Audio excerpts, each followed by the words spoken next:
Hi, everyone. Welcome back to the Unleashing Potentials podcast. So, joining me today is Martha. Martha, welcome. Thank you so much for having me. I'm excited to be here. You're welcome. How do I pronounce your last name? Kartaoui. Oh, Kartaoui. That's so cool and pretty. Yeah. Where in the States are you, Martha? I'm in North Carolina on the East Coast. Oh, nice. And what's the weather like? Has it been really hot for you guys? It has been hot and sticky, but we're moving into that luxurious feeling of crisp air in the mornings and the nights cooling down. So I know fall is promised. So it's really exciting. Yeah, that's awesome. Welcome to the podcast. I'm so excited that you're here and to hear more of your story and journey. Thank you so much for having me on your platform. I'm honored.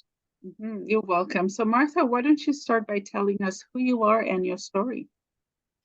So I am Martha Glory Kartaoui, and I was born into a religious cult. Of course, when I was born, I didn't know that this, or growing up, I didn't know that this was a cult.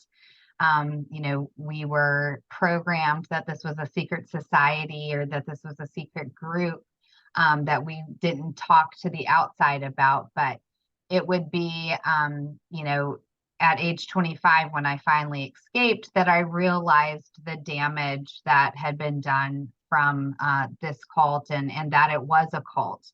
And so now, my story is just a story of resilience, a story of human understanding, and that we are way stronger than we give ourselves credit for, and that with faith and with support and with resources and tools, you can overcome the things that I went through, which is sexual abuse, physical abuse, spiritual abuse, mental abuse, all of the things that were part and are part of my testimony. There is light after those things. Yeah, that's awesome. Thank you so much for sharing. I'm excited to dive deep into your journey. So to start, what was it like for you growing up as a child? So we had a very normal existence, I guess, for me, because I know nothing else, right? I didn't compare myself to the kids I went to school with because I knew we were different, but for me, it was all I knew. So, the girls wore, blouses and long skirts, and we couldn't cut our hair, and no makeup, no jewelry, those types of things. We were like Little House on the Prairie girls, right? And the boys were crew cut and long pants and, button up shirts, and we were very plain. And my mom made our clothes, but we never went without. My parents were very hard workers, and my dad worked 16 hours a day to put food on our table. I have 9 brothers and sisters, so I have a very large family, but we never went without. We didn't know really the depth of the coercion that was happening within the cult, financially or otherwise, for the adults. But I had a fairly normal childhood, minus the things that I didn't know I was missing. Like, we didn't have toys. We made toys out of sticks and mud and dirt and rocks and climbed trees. And, we didn't know what we were missing because it just wasn't part of our life. So for us, it was fairly just normal. Yeah. What is your perspective on religion in general? So when it comes to religion, I have a personal relationship. I don't need to fit in a box. I don't need to call it one thing or another. I know my relationship with God, and I know what my personal, belief systems around God is, as my creator, as my friend, as my protector. And so I don't need to fit it into a box of any kind and call it anything more than just my personal relationship. But I respect anybody that has a different definition or a different understanding. That's for them. But this is what it feels like for me. Yeah, thank you for sharing. For those who either don't understand, especially if they speak a different language, different culture, maybe it's their first time hearing of the word cult. Can you tell us from your own perspective and story what that word means to you? Yeah, so the word cult, until like the early 2000s, nobody had really heard of the word cult, which is, for me, was a surprising understanding when I came to understand what a cult was, because there's, over 3,000 cults just in the United States. I'm certain there's some in Canada as well. It's fairly a widespread thing. But what cult means for me is anytime that you are isolated, manipulated, and cut off from the outside for one person's elevation, that becomes a cult, right? So, the biggest thing is the isolation, the brainwashing, you having a whole list of can'ts and don'ts and won'ts and shouldn'ts, right? And not having the free will or free thought, having everything dictated and manipulated by a leader, right? And that's how our existences were, is everything was intertwined and manipulated by one person, the leader, not my parents, by the leader. So that's what I think creates a cult mentality, is like when one person's in charge, and then you create isolation and manipulation and brainwash in order to keep those people in fear and keep them from stepping out. Yeah, I agree. So today you are a life and health certified coach. How did your past and trauma affected the work you're doing right now? So for me, I feel like it's prepared me. This has been a preparation process, and this has been developing me into needing the tools of re-identification and growing myself in my confidence and in my identity to self and what that really means. I don't think without my past, I would have needed the same kind of tools and resources that I've had to seek out on my journey to healing and recovery, if I hadn't gone through the things that I did. So coming out from the things that I did after my escape and having zero identity, having zero self-confidence, zero self-worth, not knowing who Martha was, and allowing the time and the space to come where I had to take down my walls. I had to take down and dismantle all of the labels and the mindsets that had been drilled into me since birth, and start from ground zero and rebuild who I was and who I wanted to be moving forward.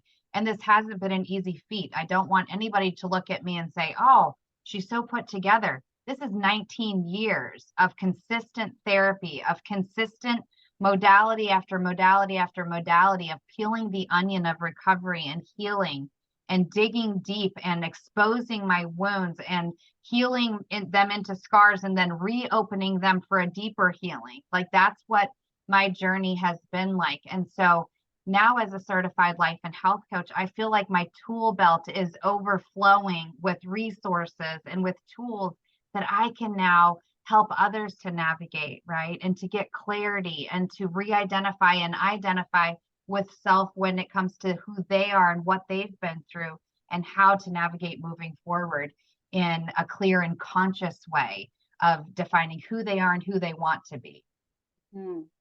That was a very delicious way of explaining that. I love it. And I hope people who are listening can be impacted with what you just shared. I love that you brought up healing and self-worth, self-love, which I think all of us struggle with or still struggling with. If anyone say they've never struggled with that, they're lying. And I love your authenticity to say, yes, that's what I struggled with. This is the work I'm doing, what it means to you.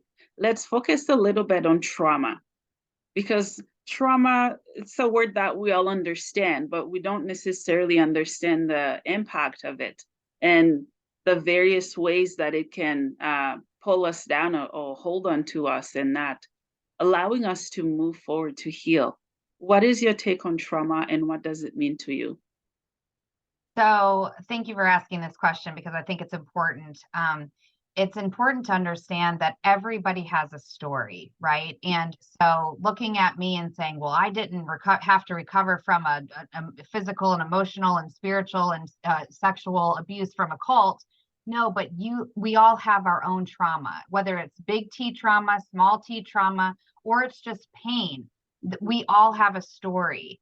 And so when it comes to trauma, understanding and being able to identify, oh, look at Sorry, Precious.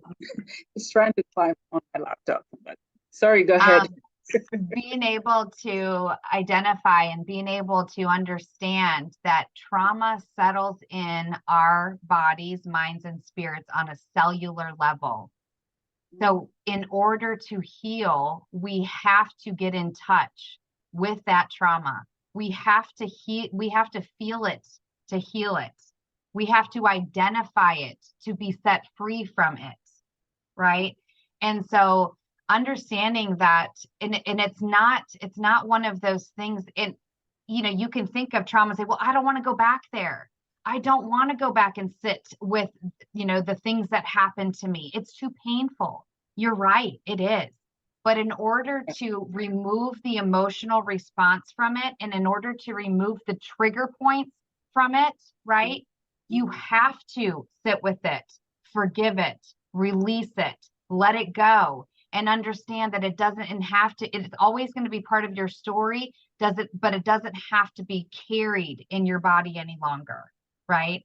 And that's why I can talk about the things that have happened to me, whether it's starvation or being beat within, broken bones or whatever it is that have happened to me, without the emotional connection any longer. It doesn't mean that I don't have the reality of the pain that was inflicted on my body, mind, and spirit. But now I've taken 19 years to heal those things, and understanding there's never a finish line, right? I'm never done healing. Healing is going to be, I have to continue to heal for the rest of my life, because tomorrow something may happen that triggers a memory that I've suppressed that I thought I healed. But I have to go right back through the process of understanding that we're never at a finish line. The finish line is when I transition and go back to be with love, which is for me is God, right? That's when the finish line happens for this lifetime experience, this human experience. So Yeah, that's awesome. You're talking like me when you say the transitioning, and because I believe in the love and connection that we go back to. And this is a learning experience. And you're right. I don't think there's a finish line. We may think we've reached it, maybe through career, family, love, or whatever it may be, but there's always something that we're hungry for. We can't always put our fingers on it. It's just kind of lingering. We don't know where or why or what. I love that you talk about triggers. This is my favorite topic, by the way, trauma triggers healing. What are some common triggers that you've had to heal and overcome, and some common triggers that you notice within your circle or clients you've worked with?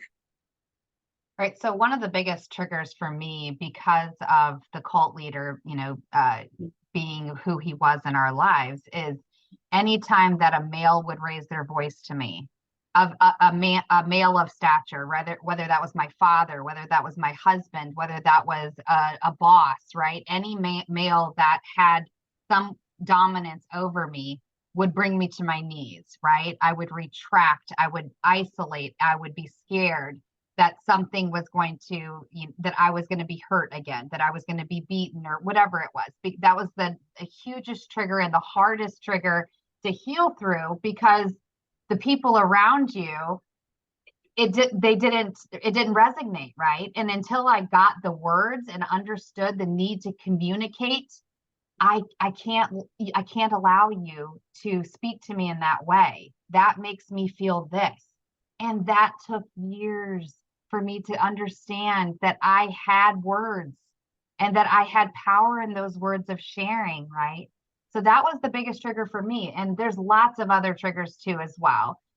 Sexually, there was triggers with my husband and with my fiance, because I had so many pains and hurts and traumas around sexual things. And so those things rear their heads when you least expect them, and had needed a lot of healing. But for my clients, I think that the biggest triggers are ones that they haven't yet identified. And when they get that moment of aha, and they're like, oh, now this makes sense, whether that is something regarding a memory from childhood, or whether that's an accountability thing, or whether that's they've never been able to truly be vulnerable because they've been told to man up, right? I see this with my male clients a lot. Man up, don't feel that. We don't have time to feel that. Man up, get your stuff together. Let's go. You got this, right? And don't have that space and that sacred space to be vulnerable. And I call it the need to be courageously vulnerable, right? Like we have to be able to stand in what scares the crap out of us in order to truly step into our greatness. You have to get comfortable with being uncomfortable. You have to be able to say, no, I'm about to jump and I don't have my wings yet, but I'm bound and determined to jump, and I have faith the universe will give me my wings on my way down, right?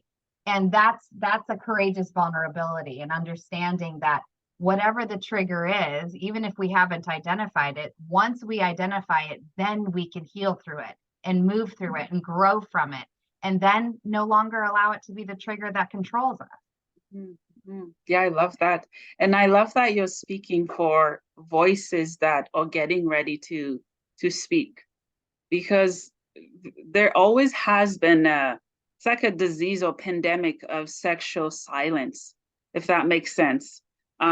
Especially when it comes to women, but I think for men as well, like you said, there's the image society said they have to portray and be strong and be tough, but it's like a fruit.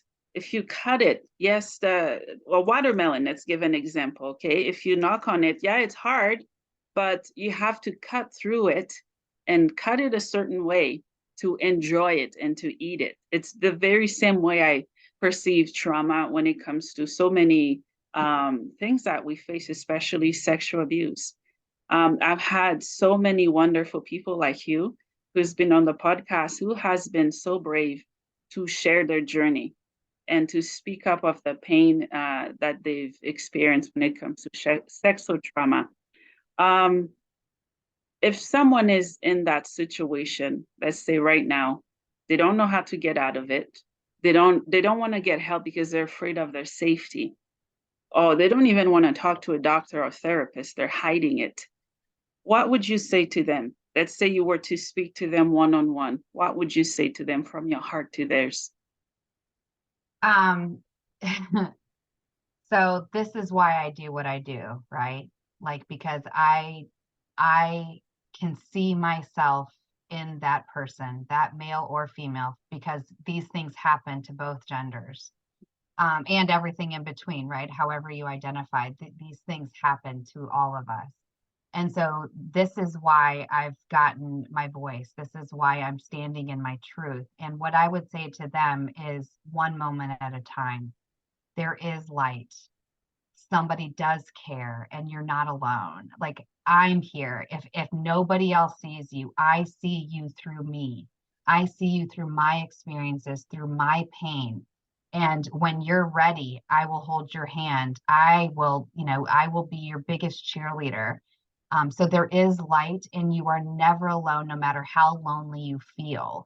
Like, that was one of the biggest things that was so isolating for me when I got out into the real world, is I still felt so alone because I felt so shameful and so yucky around my trauma, around my pain. Would anybody really understand me, And then beginning to find people that both, they may have not have been in a cult, but they had understood what trauma was and helped me to start dismantling those walls and beginning to trust and beginning to see light and humanity, right?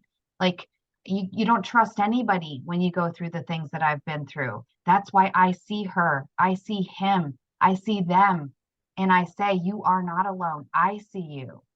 And whenever you're ready to step out, to take that leap, know the universe will catch you, but you will have to make that decision. Mm-hmm. It will not be handed to you on a silver platter. You will have to make the choice to leave.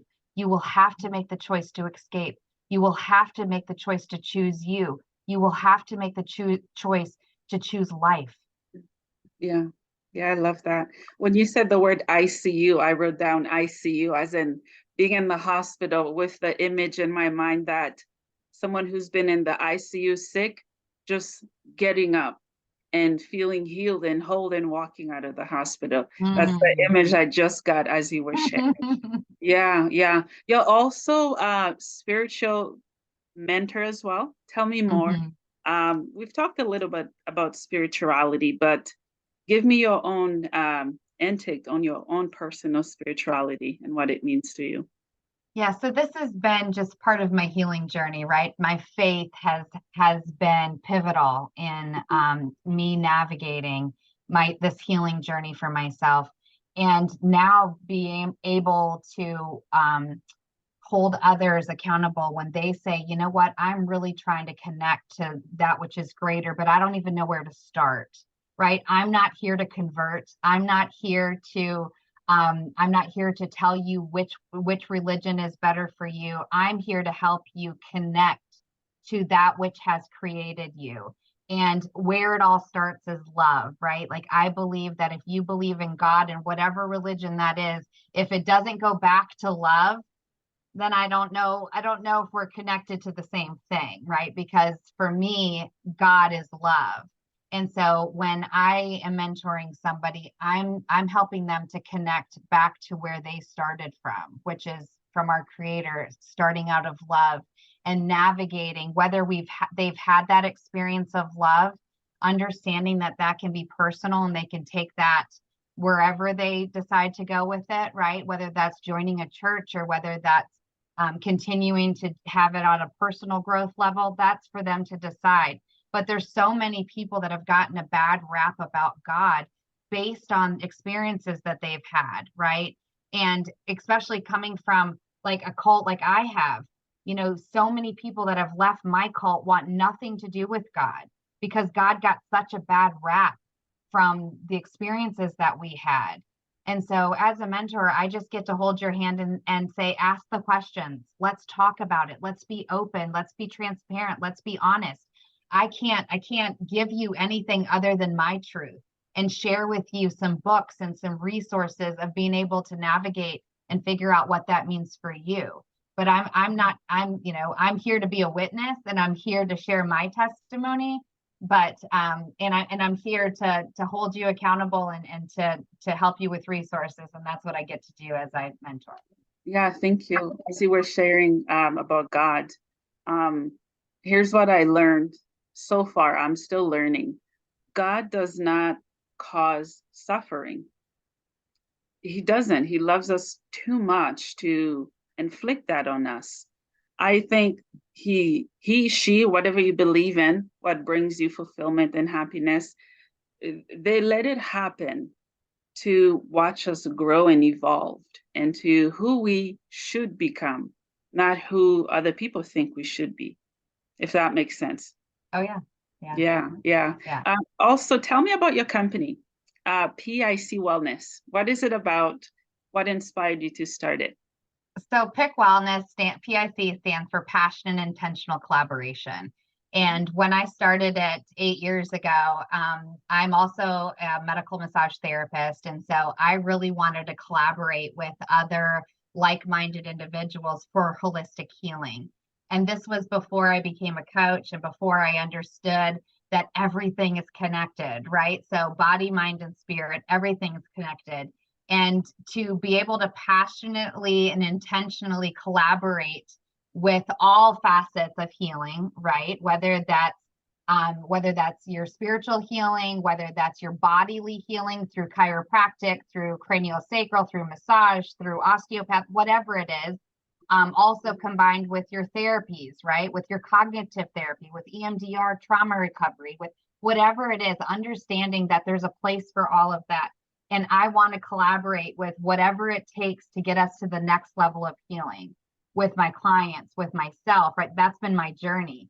And so the meaning of my company has changed over the years because now I am collaborating with the resources that have helped me to heal, right? That I have found I've been able to pull back the layers of the onion and be able to expose and say, okay, now I'm ready for this next therapy. I'm ready for this next resource, this next modality. And so that's what my company is now for, is just, it's my coaching company, but it's also just understanding that there's a collaborative effort that it takes on our healing journey. Yeah, that's awesome. And I love that are you still a medical massage therapist? I am. Yep. You are. Okay, that's awesome. I wish you were here. I'd go see you. I've shared my journey, living with chronic pain and mental health issues. It's constant. Like, Yeah. I'm trying to smile and be positive and want to cry at the same time. It's hard. Give me your intakes or opinion of people that are maybe having similar issues like me, the pain, the mindset, the struggle. I'm a single mom. I just try my best to put it together, but most of the time it falls apart. Um, and that you are me. I see you. Because there were so many days where I plastered on a fake smile just so that somebody wouldn't discover my pain, right? I did that for years.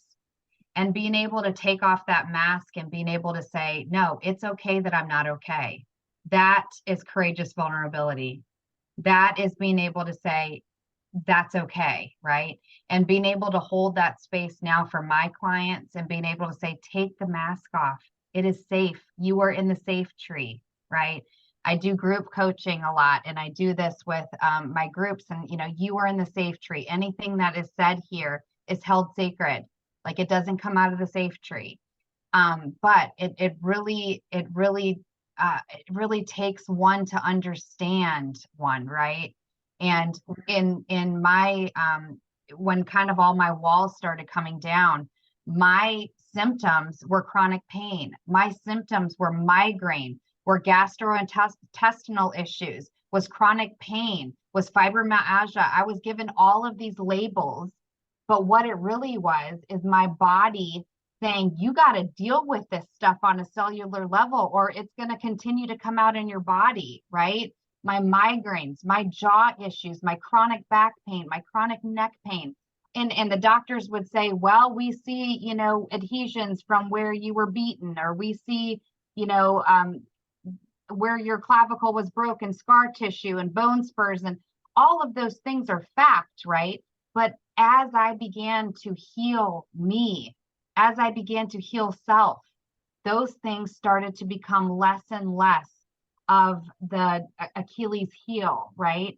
So now, 19 years later, do I never get a headache? No, I still get a migraine once a year, or I still have gastrointestinal issues from now and then, because life still happens. I still have to deal with life. I just recently went through a very heartbreaking breakup, right? Like, where I had to make a decision for myself that was very painful for me and for my fiance, but I had to choose something that would allow me space to elevate and space to grow. And that was painful for both of us.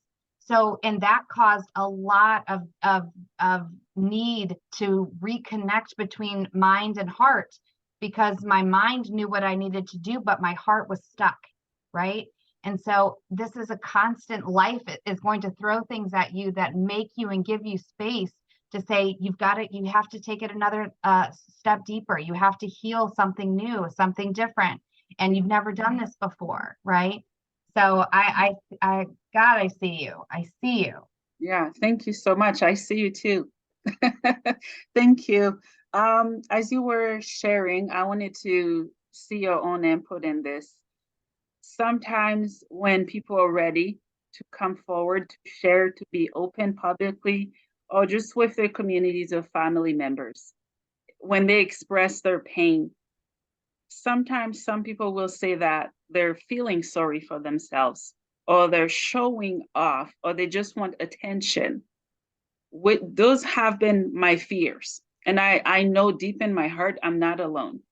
What would you say to me and to other people that have been told those things? So that's why I didn't speak for 19 years. That's why Yeah. talking now is a new thing. This has only started within the last 4 or 5 months for me to have the integrity and the understanding that I am not a victim and the things that happen to me do not define me, and being concerned about what others think, right? Now my drive is, what if I say something that saves one person? Mhm. Now I don't worry about the naysayers. There will always be someone saying, "Oh, look, she wants attention." No, I know my heart. God knows my heart. And if I can resonate with one person to bring them light, to make them feel less lonely, for them to feel like they can do it, that they can take a step forward to choose them, then this is why I'm doing this. Yeah, yeah, yeah, I love that. Tell me more about your book. Do you have a book, a few books? What have So you been I have reading? Yeah, so I have 2 books coming out, one in November and one in December. November is part of the collection of the Global Resilience Project. This is volume 2, and I will share my story in that book, in that collection book. And so that's Global Resilience. And then in December, I'm part of an anthology collection, and I share my story in that one, and it's called Breaking the Silence: Voices of Survivors. And I'm really excited to be part of both of these collection projects. It's given me a space to share my story, and even though it's in a condensed version, it's been therapeutic. It's been healing. It's been, I know that there's a full book out here in the ether waiting for me to put together, because I've been writing for a long time. But these 2 collections have really given me the space to kind of, okay, Martha, baby steps, right? And so I'm really excited to be part of both of these collections, and excited for them to come out in November and December. That's awesome. Are there other people collaborating with you? Because it says Voices of Survivors Collection. So yeah, so in the Breaking the Silence book, there's 20 other authors, and all of them are breaking the silence on something, right? Some of them are physical abuse, or all of them are in that same realm. The same thing with Global Resilience Project. I think there's 75 other stories in that collection of other people and their resilience stories. So it goes back to what I said earlier, is everybody has a story, right? Like, and when you find the power to share yours and to stand in your truth, nobody can take that away from you. Yeah, yeah, you're right. It's just finding our way to our truth. Right. Um, yeah, what would you say to people who are scared to speak their truth? You kind of touch on it a little bit. Um, let's say they're just getting started. They don't know where to start. Maybe they should write a book or go see a therapist or tell a close friend or family member what's been happening. Yeah. It starts with opening our mouth, right? Like, it starts with acknowledging our truth. And you can keep it bottled up inside, but eventually something's going to happen where it needs to erupt. It needs to come out. And that's when you find your healing. But, for me, it was, I didn't want to be judged. I didn't want people to look at me as somebody that was a victim, or somebody that was molested. Like, that was such a yucky word for me for a long, long time, and there was so much shame associated with that word, right? Or the physical abuse. You let someone beat you, like the things, and I never wanted to be seen as that victim.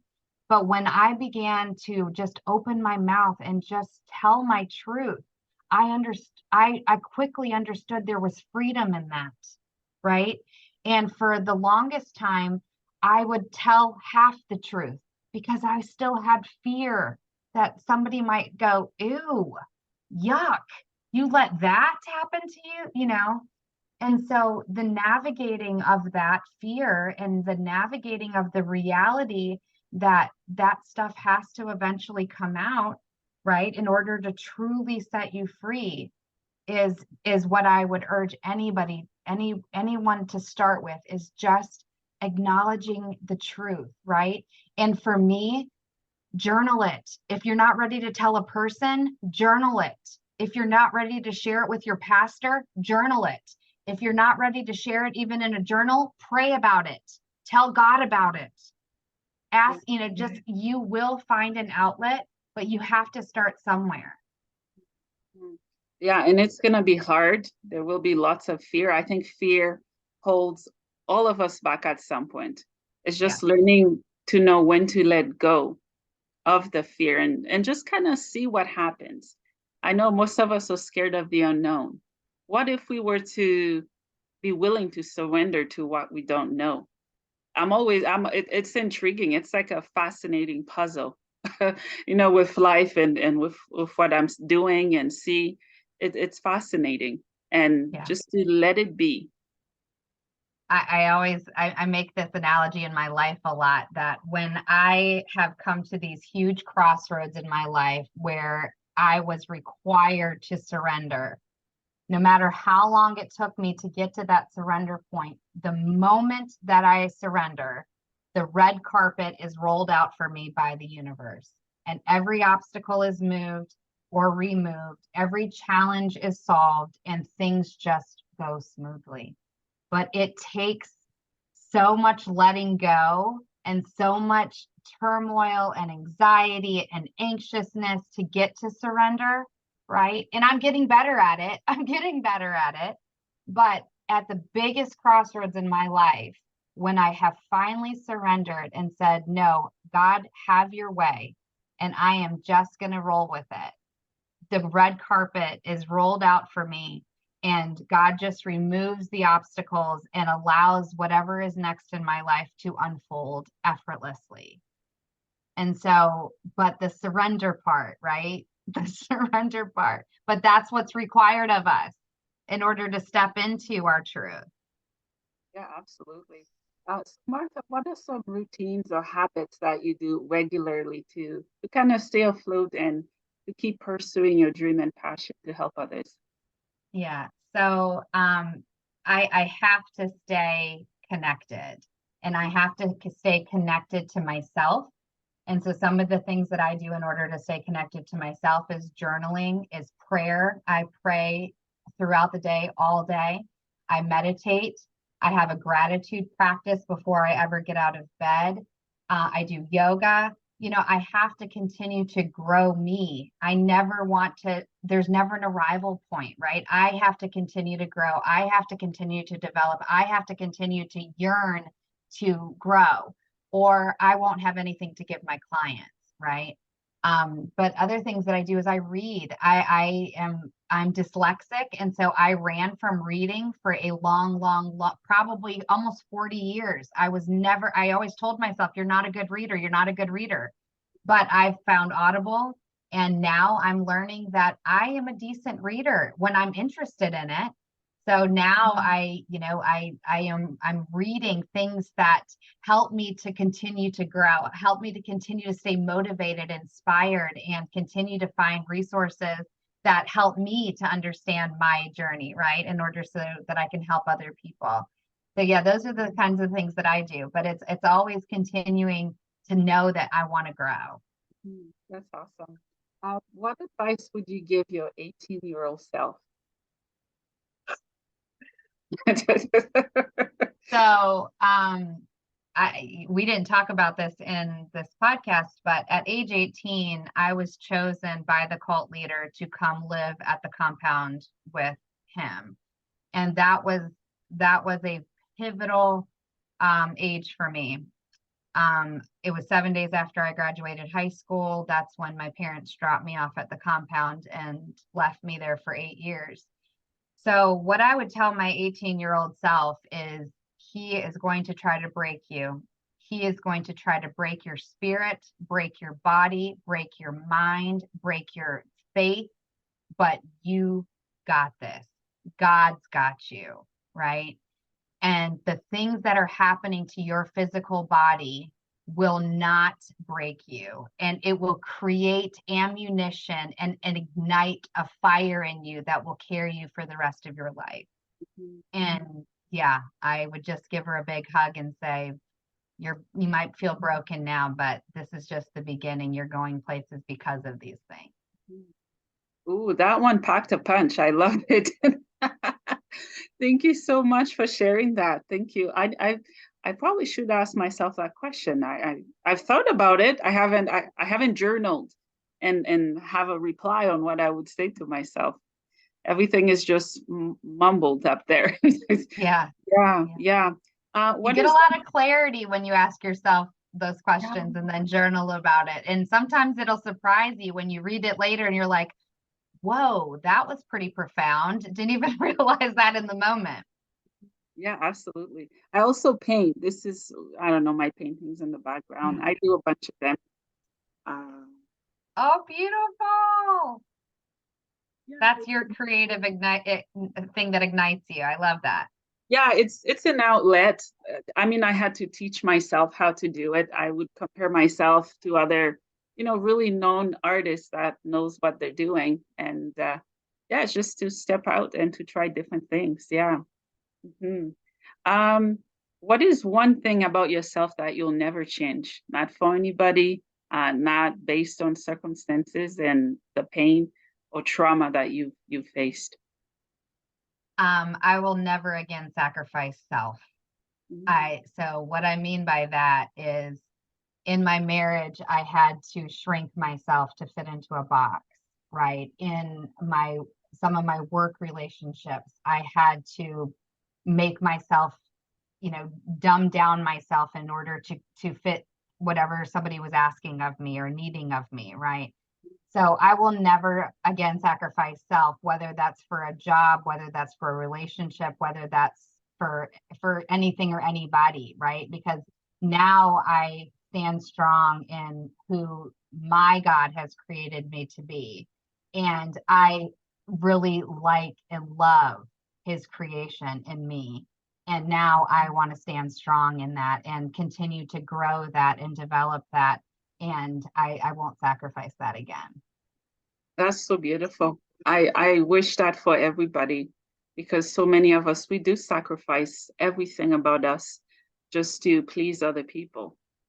Yeah. And it's a tricky one, especially in relationships. Yeah. People do taekwondo when people start talking about relationship and marriage and you know what they should do. That's why it's so hard to see a therapist for so many because they don't want to be told what to do. They think they know everything. Right. Yeah, yeah. You said you read a lot, which is awesome. I'm trying to read. I don't know if I'm dyslexic. Lexic, is that the word? Dyslexic. Yeah, I would get books. I get lots of books, but I don't know. I'm reading three books at once and then flipping the pages. I just can't focus on one thing. So Yeah. that's my special gift, I guess. Yeah, but what are three books that you'd recommend to me or my audience? I would say three are Brene Brown's Daring Greatly. That's if you know Brene Brown, everything she does is but that one's about trauma and about vulnerability and about really daring to be great, which I love, love, love. Mm. Another one would be Happy Days by Gabrielle Bernstein. If you've never read a Gabrielle Bernstein, she is so transparent, so vulnerable, so beautiful, so strong, but she tells it like it is because she's been there, done that, got the t-shirt. And I love her how she writes, but I love how she's honest. And I hope to come out in that way of just saying, this is who I am. Like me, don't like me. This is my truth. And if it makes you uncomfortable, it's probably because you resonate with it, right? So love that one. And then the other one, which is more of like a coaching book, is Atomic Habits by James Clear. And that really just tells us that you never have to be stuck. You really can make the changes if made incrementally and made in an organized and understood way and find pleasure in changing it. You can change anything you don't like about yourself. But it does take a process. It does understanding that habits do have power and our thoughts and our words have power and our energy, like all of those things have energy to create, so Yeah, those are three, but I mean I could give you a list of 20 if you had time. Oh wow. You're the very first guest that have answered three books that I've actually read and know of. All three Yay. of them. I'm in love with Brene Brown. She just doesn't know it yet. And Gabrielle Bernstein. And the other one I read not well, a few years ago, but Happy Days. I took it out of the library three times. It's And so good. yeah, I had to return it because it was on hold, and then I grabbed it again and I just kept reading it. It Yeah. is so, so, so powerful. Yeah. And it really feels like she's talking right to you, right? Like that's when I first heard it, I was like, is this insert Martha Glory Kartaoui? Like, because I feel like I've literally lived this life. You know, when she talks about all the health issues that she was having because she hadn't yet tapped into her sexual trauma. And I'm like, yeah, hello, been there, done that. Like, yeah, that was a really, really powerful read. So I'm glad you've shared it as well. Yeah, yeah, yeah. My favorite part she talked about was different attachment styles. And I literally was journaling as I do them, and I read the different attachment style. I said, "Oh crap," Yep. because Yep. I haven't really experienced any type of secure attachments. And then I don't Gotcha. think she went into relationship attachments. That's a whole different Right, whole right. different yeah, yeah, which is it's a really good book. Yeah. So what is the meaning of life for you, Martha? Wow, we went deep. I Yeah, love it. I yeah. love it. What is the meaning of life? If I could put the meaning of life into one word, is it's to love, to Mm, love and be loved, right? Like I am created out of love from God, by God, and I'm created for love, and I will return to love. So in my, for life for me, it's to love and to create that experience around me in everything that I do, whether that's the gal at the grocery store or whether that's in a relationship or in my family or in my friends. And like I like to say, like I just want to leave people better than I find them. That's my objective. That's my motive is like I just want to share my light, my love, and leave you better than I found you. So that's my meaning of life. yeah, that's beautiful. Before I let you go, do you have any final thoughts? Anything you would like to leave my audience with and me with? I'm listening. This has been a power hour, Bernadette.